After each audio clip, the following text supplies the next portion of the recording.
طبعا هنا الشد موجود واستخدام اليد موجود ومفيش اي فرصه ان هو يلعب الكوره. كان لازم هنا الحكم يحسب ضربه جزاء على لعيب شباب بلوزداد. زي اول حاجه هنشوفها مع بعض، هنا هتلاقي حارس المرمى بتاع الزمالك خد الكوره، وبص بقى على لعيب شباب بلوزداد مكمل مع الحارس وعمل معاه التحام. طبعا لعبه زي ديت غريبه جدا ان الحكم ما يحسبش فيها فاول، زي ما احنا شايفين مع بعض ادي الالتحام، وطالما هنا الحارس وصل للكرة ومسكها اي التحام معاه المفروض يتحسب فاول. لكن هنا الحكم ما حسبش اي حاجه في اللعبه ديت، وطبعا هنا قرار الحكم قرار خطأ. نروح للحاله اللي بعديها، وهنا فاول لصالح نادي الزمالك. هنشوف مع بعض هنا هتلاقي فيه التحام بالقدم، وطبعا هنا الالتحام موجود والفاول سليم. نروح للحاله اللي بعديها، هنا فاول على لعيب الزمالك. هنشوف مع بعض هنا هتلاقي لاعب الزمالك لعب الكوره وما لمس لعيب شباب بلوزداد. طب الحكم هنا حسب فاول ليه؟ عشان هنا لعيب الزمالك رافع القدم لمستوى خطر جدا، وطبعا هنا قرار الحكم قرار سليم. نروح للحاله اللي بعديها، هنا فاول على لاعب الزمالك. هنشوف مع بعض هنا هتلاقي اللاعب يستخدم اليد، طبعا استخدام اليد هنا موجود وفي التحام بالقدم، هنا الفاول سليم وقرار الحكم قرار سليم.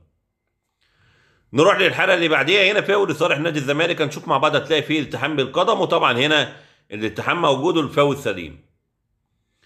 نروح للحاله اللي بعديها، هنا فاول على لاعب الزمالك. هنشوف مع بعض هنا هتلاقي اللاعب عامل التحام بالقدم، طبعا هنا لعبه خطر جدا وهنا في تهور. كان ممكن الحكم هنا يديله انذار، لكن هنا الحكم حسب المخالفه بدون انذار.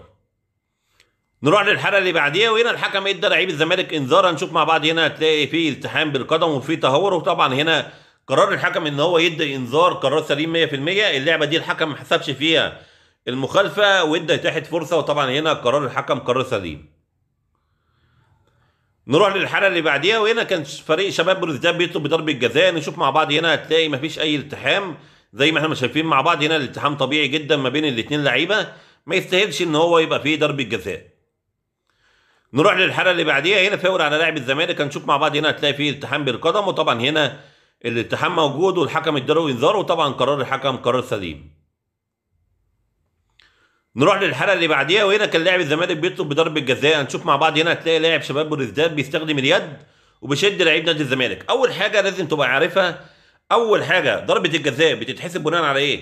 هل هنا مدافع شباب بلوزداد عنده فرصه ان هو يلعب الكره ولا لا؟